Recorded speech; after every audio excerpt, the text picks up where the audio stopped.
Atomic Habits, perubahan kecil yang memberikan hasil luar biasa, oleh James Clear. Bab 2.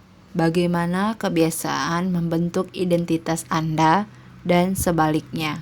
Mengapa mudah sekali mengulang kebiasaan-kebiasaan buruk dan sulit sekali membentuk kebiasaan-kebiasaan baik?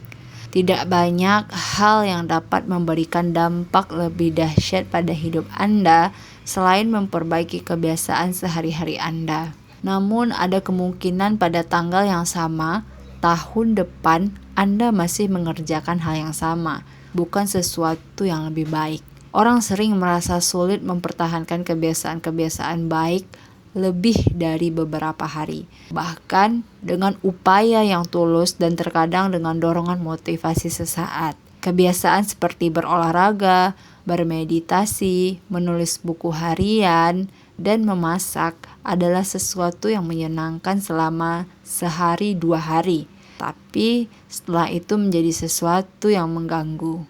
Bagaimanapun, begitu terburuk, kebiasaan ini terkesan melekat untuk selamanya, terutama kebiasaan-kebiasaan yang tidak diinginkan. Meskipun kita benar-benar menginginkannya, kebiasaan tidak sehat seperti mengkonsumsi junk food, terlalu lama menonton televisi, atau main ponsel, duduk melamun, dan merokok bisa terasa mustahil dihilangkan.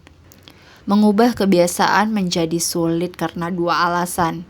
Pertama, kita berusaha mengubah sesuatu tapi salah sasaran. Dan kedua, kita berusaha mengubah kebiasaan dengan cara yang keliru. Dalam bab ini, saya akan membahas poin pertama.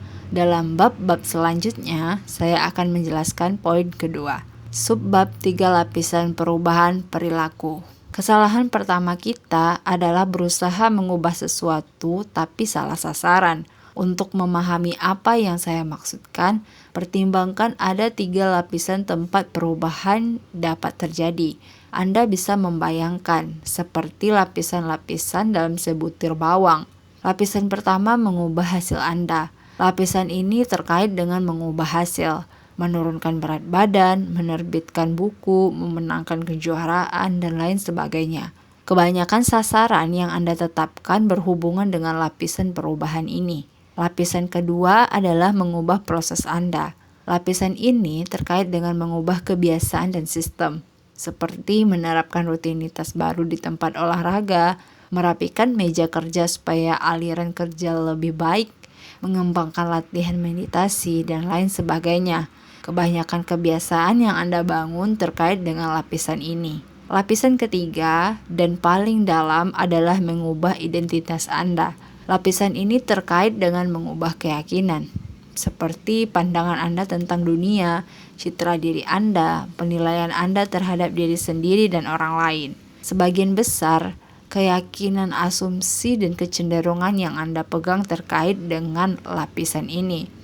Hasil adalah hal-hal yang Anda dapatkan, proses terkait dengan apa yang Anda lakukan, identitas terkait dengan apa yang Anda yakini. Dalam hal membangun kebiasaan-kebiasaan yang tahan lama, membangun sistem perbaikan 1%, masalahnya bukan bahwa lapisan 1 lebih baik atau lebih buruk daripada lapisan lain. Semua tingkat perubahan berguna dengan caranya sendiri-sendiri. Masalahnya ada pada arah perubahan. Banyak orang memulai proses pengubahan kebiasaan dengan berfokus pada apa yang ingin mereka raih. Ini mengantar kita ke kebiasaan berbasis hasil.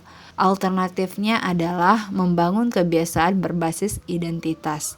Dengan pendekatan ini, kita mulai dengan berfokus pada kita ingin menjadi sosok seperti apa. Bayangkan 2 orang sedang berusaha berhenti merokok. Ketika ditawari rokok, orang pertama menjawab, "Tidak, terima kasih, saya berusaha berhenti." Kedengarannya seperti jawaban yang masuk akal, padahal orang ini masih percaya bahwa dia adalah perokok yang sedang berusaha melakukan hal lain. Dia berharap perilakunya berubah sembari membawa keyakinan yang sama. Orang kedua menolak dengan berkata, "Tidak, terima kasih, saya bukan perokok." Itu perbedaan kecil, tapi pernyataan ini mengisyaratkan perubahan identitas. Merokok adalah bagian dalam kehidupan lama, bukan kehidupan saat ini. Dia tak lagi mengidentifikasi diri sebagai orang yang merokok. Kebanyakan orang bahkan tidak mempertimbangkan perubahan identitas ketika mereka menetapkan ingin memperbaiki diri. Mereka hanya berpikir, aku ingin menjadi langsing, alias hasilnya adalah langsing. Dan kalau bertahan pada diet ini, aku akan menjadi langsing. Itu adalah kalimat proses. Mereka menetapkan sasaran dan menentukan aksi-aksi yang harus mereka ambil untuk meraih sasaran itu tanpa mempertimbangkan keyakinan-keyakinan yang mendorong aksi-aksi itu. Mereka tidak pernah mengubah cara pandang pada diri sendiri dan mereka tidak sadar bahwa identitas lama mereka dapat menyabot rencana baru mereka untuk berubah. Di balik setiap sistem aksi terhadap sistem keyakinan, sistem demokrasi misalnya, didasarkan pada keyakinan seperti kebebasan, kekuasaan mayoritas, dan keadilan sosial. Sistem kediktorat memiliki seperangkat keyakinan yang sangat berbeda, misalnya otoritas mutlak dan kepatuhan ketat. Anda dapat membayangkan banyak cara untuk berusaha membuat lebih banyak orang menggunakan hak suara dalam demokrasi. Tapi, perubahan perilaku seperti itu tidak akan pernah tinggal landas dalam kediktatoran. Itu bukan identitas sistem tersebut. Pemilihan umum adalah hal yang mustahil di bawah seperangkat keyakinan tertentu. Pola serupa berlaku, entah kita bicara tentang individu, organisasi, atau masyarakat. Ada seperangkat keyakinan dan pengandaian yang membentuk sistem, identitas di balik kebiasaan-kebiasaan. Perilaku yang tidak bersesuaian dengan diri tidak akan tahan lama. Anda mungkin ingin menjadi lebih kaya, tapi identitas Anda menunjukkan orang yang konsumtif, bukan produsen. Jadi Anda cenderung berbelanja daripada mendapatkan uang. Anda mungkin ingin menjadi lebih sehat, tapi Anda terus mendahulukan kenyamanan daripada kesuksesan. Jadi, Anda cenderung bermalas-malasan daripada olahraga. Mengubah kebiasaan itu sulit jika Anda tidak pernah mengubah keyakinan mendasar yang mengantar ke perilaku lama. Anda mempunyai sasaran baru dan rencana baru, tapi Anda tidak mengubah siapa Anda. Kisah Brian Kroll, seorang pengusaha dari Boulder, Colorado yang menyediakan contoh yang bagus. Selama yang dapat saya ingat, saya suka menggigit kuku, kata Carl kepada saya. Awalnya itu terjadi setiap kali saya gugup sewaktu-waktu masih berusia kanak-kanak, lalu berkembang menjadi ritual yang sulit dihilangkan. Suatu hari saya bertekad berhenti menggigit kuku sampai kuku-kuku tumbuh agak panjang. Hanya lewat kemaluanlah saya berusaha melakukannya. Kemudian Carl melakukan sesuatu yang di luar dugaan. Untuk pertama kalinya saya minta istri saya menjadwalkan perawatan kuku untuk saya. Katanya, dalam pikiran saya kalau saya harus membayar untuk merawat kuku, saya tidak akan menggigit kuku lagi. Ternyata berhasil. Jemari saya menjadi lebih rapi untuk pertama kali. Perawatan kuku bahkan berkata bahwa setelah tidak digigit, saya mempunyai kuku yang sangat sehat dan menarik. Tiba-tiba saya bangga atas kuku saya. Dan meskipun tidak pernah mengharapkannya, ternyata hal itulah yang mengubah saya. Saya tidak pernah menggigit kuku lagi, sama sekali. Dan itu karena sekarang saya bangga merawat kuku dengan benar. Bentuk akhir motivasi yang muncul secara alami adalah ketika kebiasaan menjadi bagian dari identitas Anda.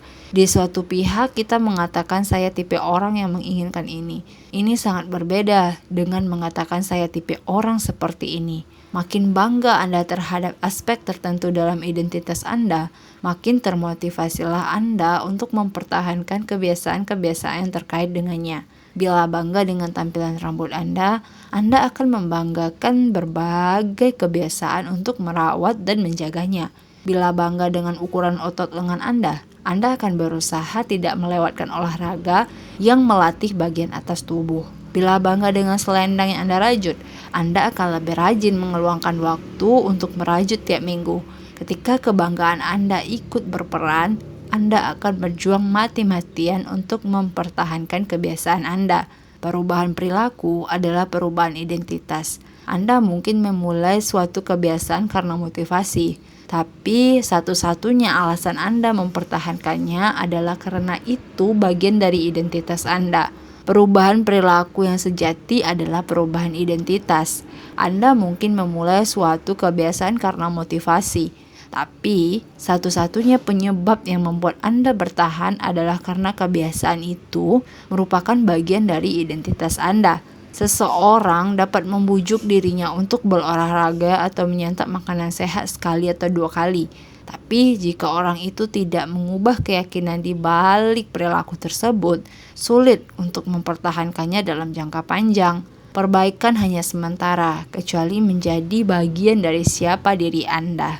Perilaku Anda biasanya mencerminkan identitas Anda.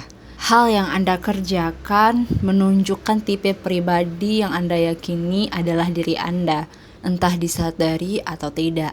Peneliti menunjukkan bahwa begitu orang meyakini aspek tertentu dalam identitas mereka, mereka lebih mungkin bertindak selaras dengan keyakinan itu. Sebagai contoh, orang yang mengidentifikasi diri sebagai pengguna hak pilih lebih mungkin ikut memilih daripada mereka yang semata-mata mengaku akan memilih.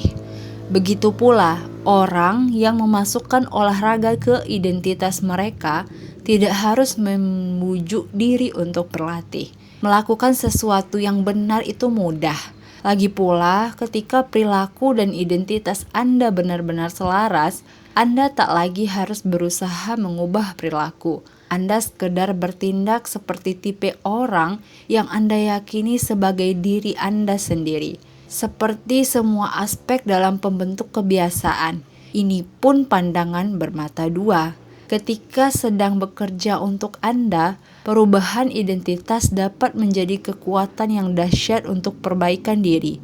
Kendati demikian, ketika sedang bekerja melawan Anda, perubahan identitas dapat menjadi kutukan. Begitu Anda mengambil suatu identitas, hal itu dapat dengan mudah membuat sikap Anda berdampak pada kemampuan Anda berubah. Banyak orang menjalani hidup seperti setengah tidur, menurut begitu saja terhadap norma-norma yang melekat dengan identitas. Ketika Anda mengulang cerita kepada diri sendiri selama bertahun-tahun, mudah untuk terjerumus ke dalam ceruk mental ini dan menerimanya sebagai fakta. Pada waktunya, Anda mulai menolak aksi-aksi tertentu karena itu tidak sesuai dengan sifat yang Anda miliki. Anda tertekan internal untuk mempertahankan citra diri Anda dan berperilaku dengan cara yang konsisten dengan keyakinan-keyakinan Anda. Anda menemukan segala cara agar tidak berlawanan dengan diri Anda sendiri. Makin dalam suatu pikiran atau aksi terkait dengan identitas Anda, makin sulit mengubahnya. Bisa terasa nyaman ketika mempercayai keyakinan dalam kultur Anda atau identitas kelompok, atau melakukan sesuatu yang mempertahankan citra diri Anda atau identitas pribadi, bahkan seandainya itu salah. Penghalang terbesar perubahan positif di tataran manapun, individu, tim, atau masyarakat adalah konflik. Kebiasaan-kebiasaan yang baik bisa terasa masuk akal, tapi kalau bertentangan dengan identitas Anda akan gagal menerapkannya menjadi aksi. Pada suatu hari, Anda mungkin berjuang melawan kebiasaan-kebiasaan Anda karena Anda terlalu sibuk atau terlalu letih atau ratusan alasan lain. Bagaimanapun, dalam jangka panjang, alasan utama Anda gagal mempertahankan suatu kebiasaan adalah citra diri yang menjadi penghalang. Itu sebabnya Anda tidak dapat terlalu terikat pada satu versi identitas. Kemajuan menuntut pembelajaran ulama. Menjadi versi diri yang paling baik menuntut Anda terus-menerus mengedit keyakinan-keyakinan Anda dan meningkatkan serta memperluas identitas Anda. Ini mengantar kita ke suatu pertanyaan penting. Jika keyakinan dan pandangan Anda tentang dunia memainkan peran yang sangat penting dalam perilaku Anda, dari mana sesungguhnya asalnya? Bagaimana tepatnya identitas Anda terbentuk, dan bagaimana Anda dapat menekankan aspek-aspek baru identitas Anda yang berguna bagi Anda, dan pelan-pelan menghapus bagian-bagian yang menghambat Anda. Subbab proses 2 langkah untuk mengubah identitas. Identitas Anda berasal dari kebiasaan Anda.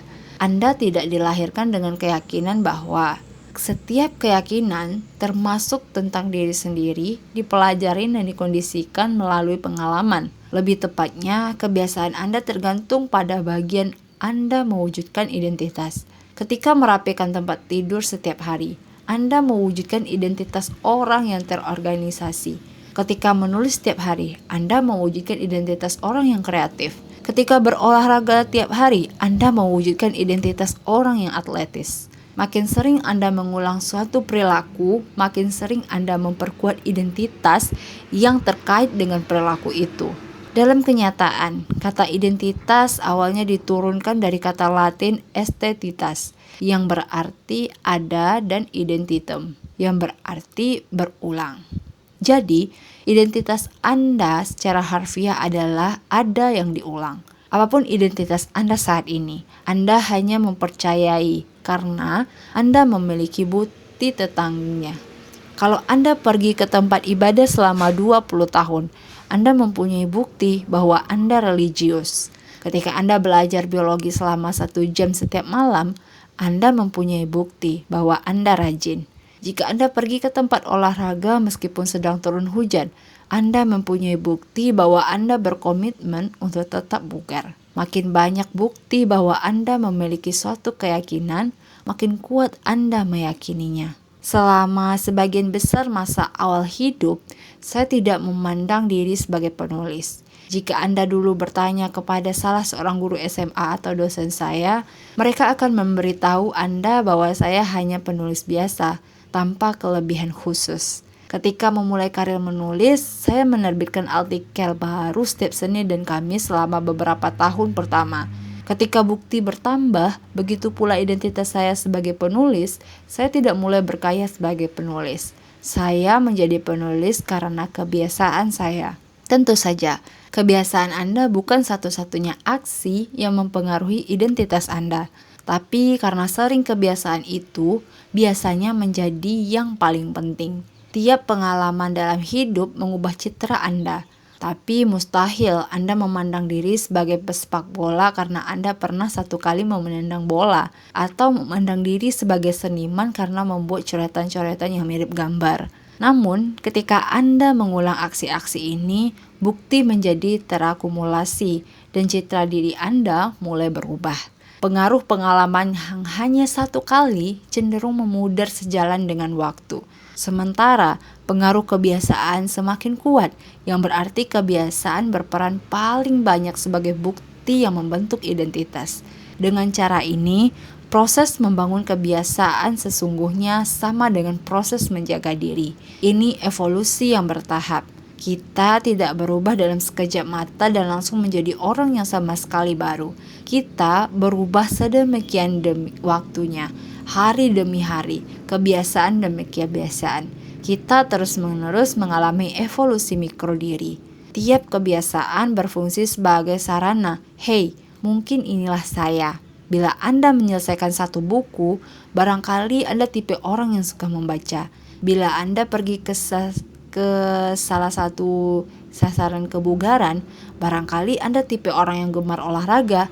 Jika Anda berlatih bermain gitar, barangkali Anda tipe orang yang menyukai musik. Setiap aksi yang Anda ambil sama seperti suara pendukung untuk tipe orang yang menjadi cita-cita Anda. Tidak ada peristiwa tunggal yang akan mengubah keyakinan Anda. Tapi ketika dukungan terbangun, begitu pula bukti untuk identitas baru Anda. Ini satu alasan perubahan yang bermakna tidak memerlukan perubahan yang radikal. Kebiasaan-kebiasaan kecil dapat membuat perbedaan yang bermakna dengan menyediakan bukti untuk identitas baru. Dan bila suatu proses bermakna, perubahan itu sungguh besar.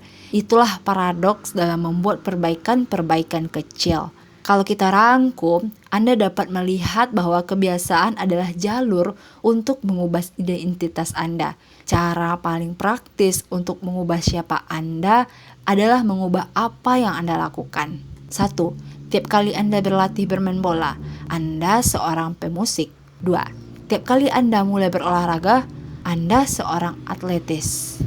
3. Tiap kali Anda menyemangati karyawan Anda seorang pemimpin. Tiap kebiasaan tidak hanya mendatangkan hasil, tapi juga mengajarkan kepada Anda sesuatu yang jauh lebih penting, percaya pada diri sendiri. Anda mulai percaya Anda sungguh dapat meraih hal-hal ini.